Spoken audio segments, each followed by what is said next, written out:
सुनाते आज भगवान ने सुदामा के चरणों को धोया और सुदामा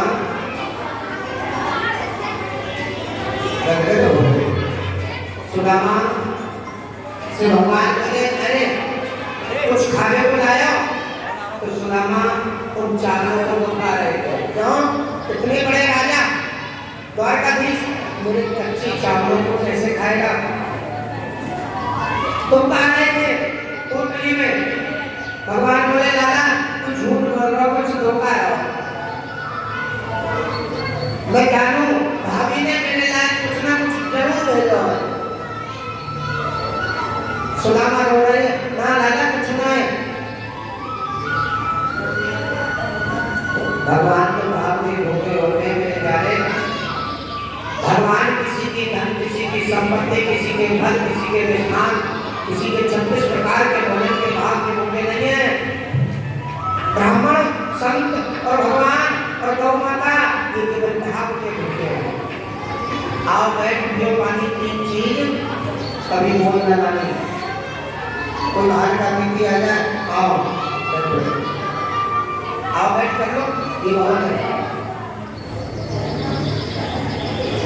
लेकिन जिसके पास आओ बैठ भी नहीं है उसके पास दुनिया में कुछ नहीं है चाहे वो कितना भी बड़ा करोड़पति या अरबपति है ऐसा काम नहीं आता है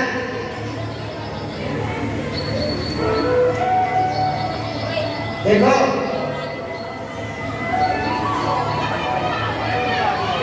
इस दिन मैंने बताया भी था कि नीच है इंसान हम लोग कहते हैं नीच कुत्ते के लिए इंसान नीच है दूसरी बात एक संत बोले कुत्ते से कहा कि वे कुत्ते ये 2 बात बता और आज भी सच्चाई है ये 2 बात पूछी संत जी ने कुत्ते से बोले क्या दूरी बताओ एक तो दीवार पर लघु शंका दीवार पर क्यों करता है दूसरी बात किसी फकीर को संत को देकर के तू भक्ता क्यों है ये 2 बात सच है ना कुत्ता हमेशा चाहे तुमने कितनी भी ईंट की दीवार बनवाई है लेकिन लघु शंका वहीं करेगा दीवार पर और साधु संतों को देख के भौंकेगा ना कि नेता हूं जबकि नेता को देख के भौंकना चाहिए वो हराम की कमाई खाते हैं लेकिन उनके पास धन है इसलिए नहीं भौंकता कुत्ता कहने लगा संत जी से देखो ये इंसान तो है मूर्ख लेकिन मैं तो जानू बोले क्या अगर मैं कहीं पृथ्वी पर लघु शंका करूं क्या पता कौन सी भूमि पर हवन हुआ या कुआ पूजा हुई है पाठ हुई है इसलिए कभी गंदी ना हो जाए इसलिए दिवाली में पढ़ूंगा भूमि अपवित्र ना हो जाए और तू संतों को देख करके क्यों भोगता फकीरों को देख करके मांगने वालों को देख करके क्यों भोगता मैं इसलिए भोगता हूँ मुझे इन संत और फकीरों से मैं ये कहता हूँ अरे तू इन इंसानों से क्या भीख मांग रहा है मांगना है तो इस परम पिता परमेश्वर से मांग ये तेरी पूर्ति क्या करेंगे मैं उन्हें समझाता हूँ ये भोग भोग करके तो बताओ इंसान की पूर्ति इंसान कर सकता है नहीं कर सकता 3 लोगों का स्वामी बना दिया उन चावलों को जैसे देखा भगवान ने खिलाया चावल भगवान ने एक दाना निकाला और जैसे ही अपने मुख में प्रवेश किया तो सुदामा के जितने बच्चे थे सुशीला सबका पेट भर गया सब संत ब्राह्मण समाज का पेट भर गया गोविंद भगवान की अब बोला से सुदामा कुछ दिया नहीं ब्राह्मण को इस बात को बता दें ब्राह्मण भोजन करने जाए तो उन्हें दक्षिणा की जरूरत नहीं चाहिए वरना ब्राह्मण को बैठा है पर आशीर्वाद अधूरे मन से देंगे अब यहाँ सुदामा जब बैठेगा सिंहासन पे तो बार बार कह रहे हैं भगवान से, अच्छा कन्हैया तो चले ना? बोले हाँ भैया जाओ, और क्या करोगे हम, काफी समय हो गया, तो मेरी भाभी याद कर रही होगी, बच्चे याद कर रहे होंगे। और सुदामा बोले यार मन में तो बहुत कुछ सोच रहा है, तेरे को कछुआ दियो, अरे 10-20 किलो आटे दे देता। अब सुदामा बोले चलो एक बार कहते, अब उठने को हुए सुदामा बोले अच्छा चले?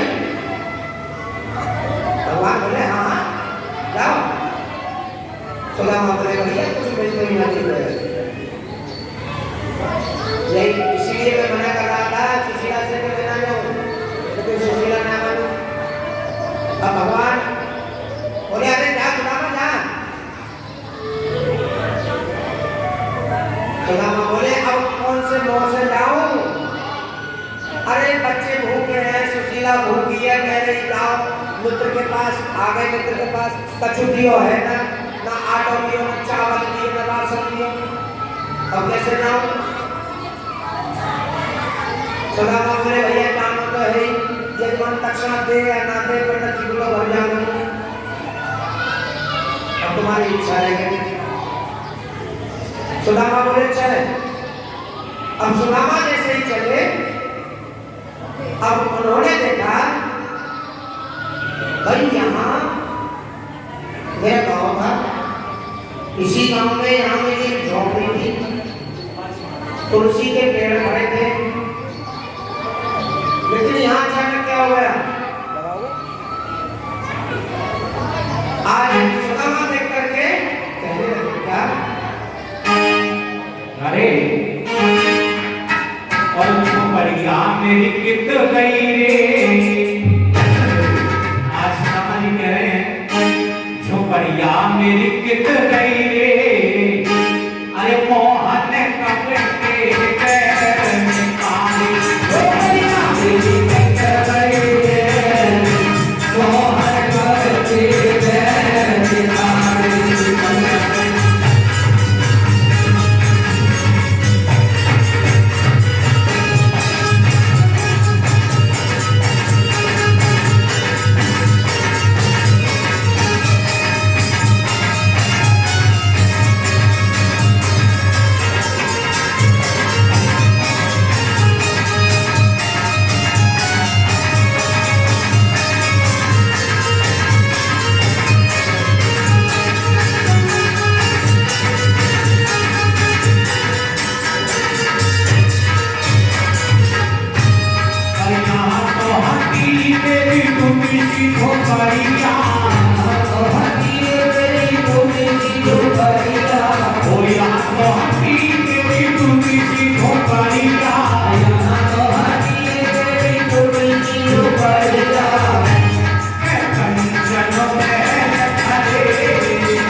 Oh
लेकिन जब सुदामा आए अपने घर, बोले यहाँ तो तुलसी के पेड़ खड़े, चंदन को काम कर से है वो, और मेरी ये झोपड़ी है, और झोपड़ी की बजाय मैंने कंचन में है, तो किसकी कृपा हुई?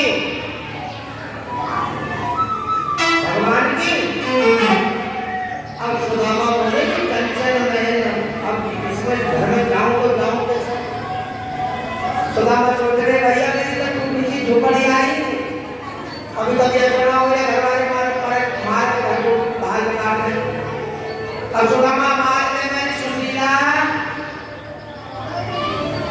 अब सुशीला जैसे ही ऊपर से देखकर तो सुदामा बोले भैया कोई मेरे बच्चे आने भैया, और देखा सुशीला बोली अरे आ जाओ, ये क्या हुआ? सुदामा बोले क्या हुआ?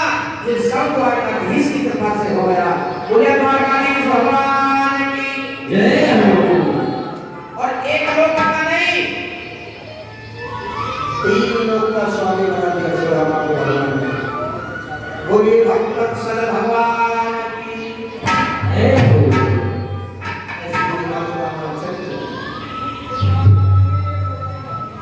आज सुशीला ने कहा तुमने चावल दिए? बोले हाँ, मुझे शर्म आ रही थी चावल देते हुए, लेकिन फिर भी उसने चावल खाया। बोली जैसे ही चावल भगवान ने खाया, सब के पूरे संसार का पेट हो गया। देखिए भगवान की कथा है और 7 दिन की कथा है। आज परीक्षित महाराज से पूछने लगे सुदेव कि सुदेव एक बात बताओ, परीक्षित तुमने 7 दिन की कथा सुनी और 7 दिन की कथा में अच्छा ईमानदारी से बताओ, मौत आने से किसको सुंदर लगे? किसको सुंदर लगे मौत आने से? तो ये मुझे हाथ करेगा जैसे कितने दिन रहे भगवान। अगर अभी सांप आ जाए तुम्हारे सामने तो सब भगोगे, एक बात हो गया। जब तुम्हें डर नहीं लगा तो क्यों भाग रहे हो? अभी तुमसे कहने लग जाओ पटरी है जाओ, मेरे वहां खड़े हो जाओगे तो हो जाओगे कि मर जाओगे। भागवत कथा जो होती है वो हमारे अंदर का जो डर है ना, भय, उसको दूर करने के लिए सुनाई जाती है। सुदेव ने कहा राजा परीक्षित अब बताओ। परीक्षित ने जवाब दिया महाराज मैंने 7 दिन की कथा मेरे लिए पूर्वक सुनी और एक तक्षक नाग तो क्या, अगर 1000 तक्षक नाग मुझे डसने आए और मुझे डसे तो मुझे मृत्यु से कोई डर नहीं है। बोले गोविंद भगवान की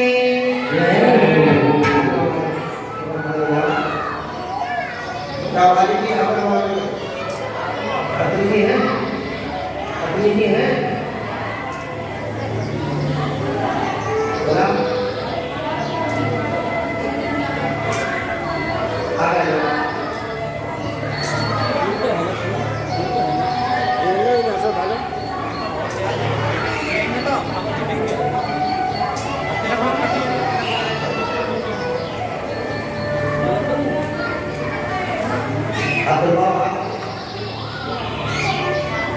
आज परीक्षित महाराज से कहने लगे सुदेव के जाओ सामने बगीचा है और बगीचा में से पुष्प तोड़ करके लाओ। अब राजा परीक्षित पुष्प लेने गए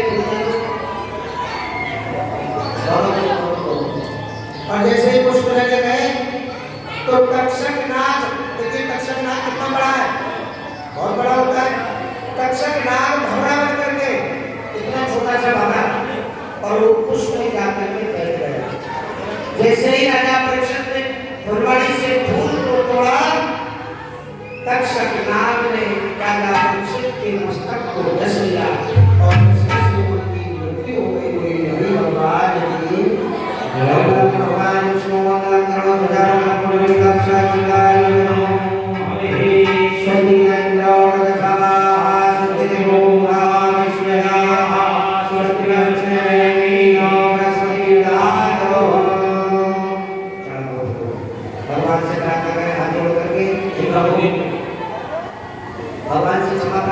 लें और उत्तर कर दो। आवाहनं न जानामि जानामि नैष जन पूजा चैतन्य जानामि